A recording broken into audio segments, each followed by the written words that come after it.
la primera derrota del imperialismo. Y a los pocos días de llegar a La Habana, que llegamos el 8 de septiembre. Eso dio lugar a que se corrieron muchos rumores en aquella época. Me voy a empujar un pequeño versículo. Otras tierras del mundo reclaman el concurso de mis modestos esfuerzos. Pero el hombre Me recuerdo en esta hora de muchas es cosas. un niño laborioso y estúpido que ha convertido el trabajo en una sudorosa jornada.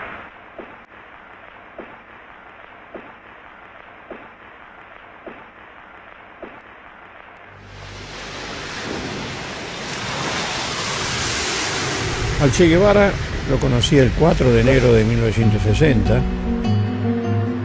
en La Habana, a un año de la Revolución Cubana. Para ese aniversario fuimos invitados por el gobierno de Cuba.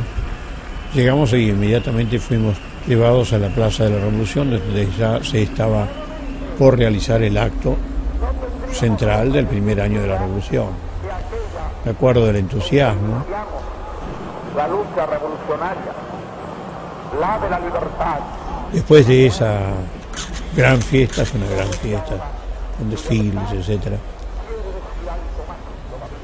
nos dijeron que había llamado el Che y que nos invitaba a los 5 argentinos al Banco de la Industria, donde él tenía su despacho.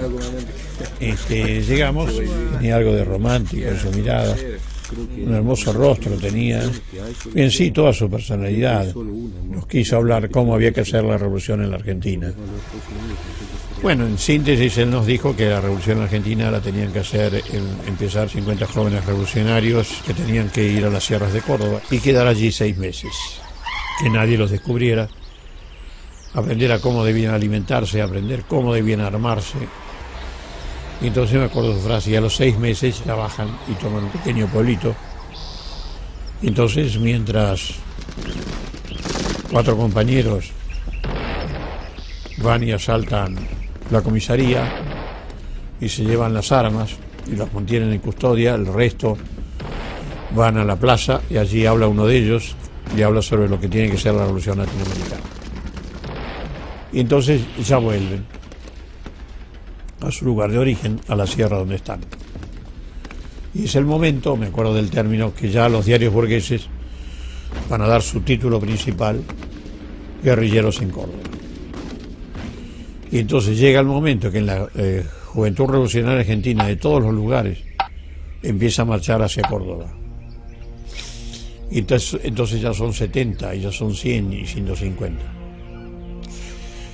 Y van llegando más, y entonces cuando son 200 ya bajan y ya toman un pueblo de Mayor, y entonces ya de ese mismo pueblo se adhieren los jóvenes revolucionarios y siguen llegando de otras partes y vuelven a su lugar, a su escondite, y entonces ya son 500 y 600 y 700 y así hasta que finalmente logran una ciudad más importante, logran mucho armamento, armas para todos, ya son 2000, y cuando llegan al número de 2000 ya bajan definitivamente. Y es el momento que la clase trabajadora argentina revolucionaria se entera, y entonces hace un paro general en todo el país, paraliza todo el país.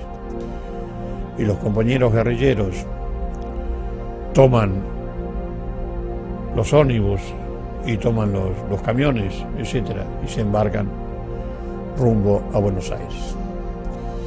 Y en todo el transcurso del viaje, desde las sierras cordobesas hasta Buenos Aires, sale la gente de las ciudades a saludarlos, porque las radios ya están hablando de eso. Bueno, llegan a la ciudad y se dirigen a la Plaza de Mayo, toman la Casa de Gobierno y se hace la revolución en la Argentina.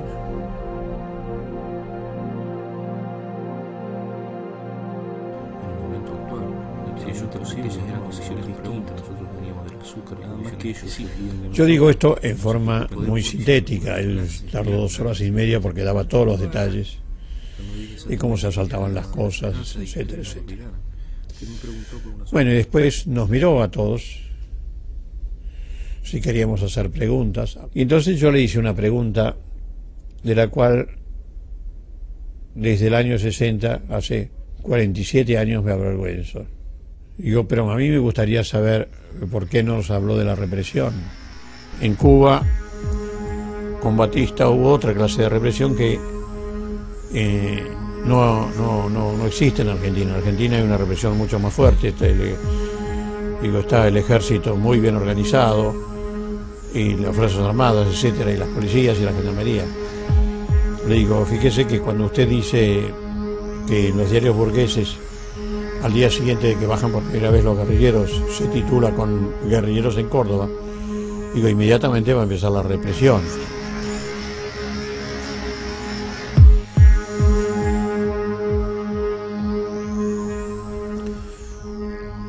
Y el Che me miró con una infinita tristeza. Tardó 2 minutos en su silencio y me contestó solamente con 3 palabras. Me dijo, son todos mercenarios.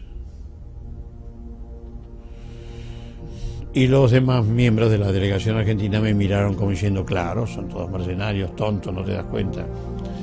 Desgraciadamente, la historia me dio la razón, porque justamente ese plan lo va a hacer él en Bolivia. Va a ir con un grupo sin medir que iba a estar allí también. En último caso, los norteamericanos iban a mandar todo el poder después de la experiencia de Cuba. Pero bueno, lo que me arrepiento es de cómo yo a un rebelde, soñador, a un hombre que había hecho la revolución, le puedo haber hecho esa pregunta, empezar a pensar en los impedimentos. Tal vez, no sé, yo no hice ninguna revolución, pero me puedo imaginar que tal vez para hacer una revolución no hay que comenzar a pensar en los impedimentos, sino hacerla. Además, nunca se me hubiera ocurrido que me respondiera con 3 palabras solamente, son todos mercenarios. Una contestación sabia y justa para él que había hecho una revolución.